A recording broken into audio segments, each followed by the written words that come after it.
Today we're going to talk about, say, you know, someone whose loved one died in an auto accident, which would be just terrible.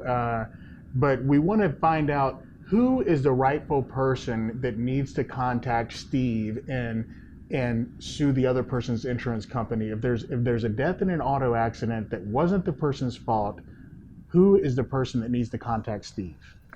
Well, thank you, Michael, and that's a real good question, and a question I think that is often asked or on the minds of people, and unfortunately I deal with tragedies like this a lot more than I wish I did. But to answer that good question, anybody can contact an attorney and ask questions about that, especially a family member, and you should do so. And the sooner you contact an attorney, I promise your case will work more smoothly and come out better, no question about it. But a separate question then, anybody or any family member certainly can contact an attorney, find you an attorney that specializes in personal injury and wrongful death, and as we've discussed, we certainly do that, Michael. But as far as who can bring the actual lawsuit, the estate, and there's some legal maneuvering and legal motions that need to be filed in order to create an estate. The estate can bring a claim, and if necessary, a lawsuit. And the estate is entitled to damages like medical expenses while the decedent was alive, funeral expenses, and if there was any pain and suffering, mental anguish. Like loss of wages if the person had a big job or something like that? Does that come into play?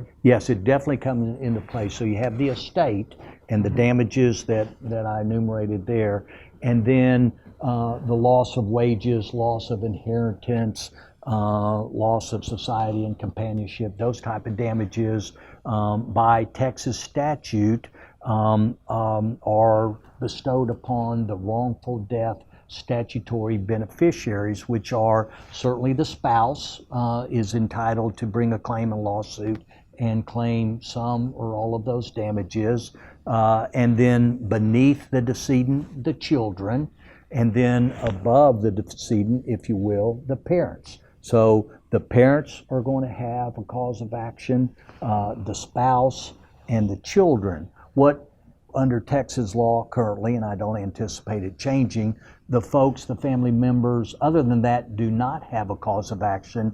For example, a sibling, a brother or a sister, certainly not cousins, so on and so forth. They do not have a cause of action.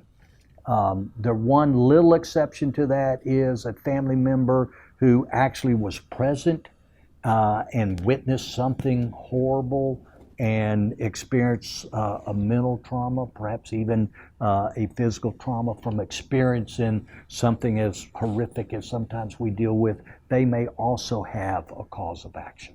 Well, Steve, you answered a ton of my questions just there. That was a lot of stuff I didn't know, so I really appreciate you, Steve. Absolutely.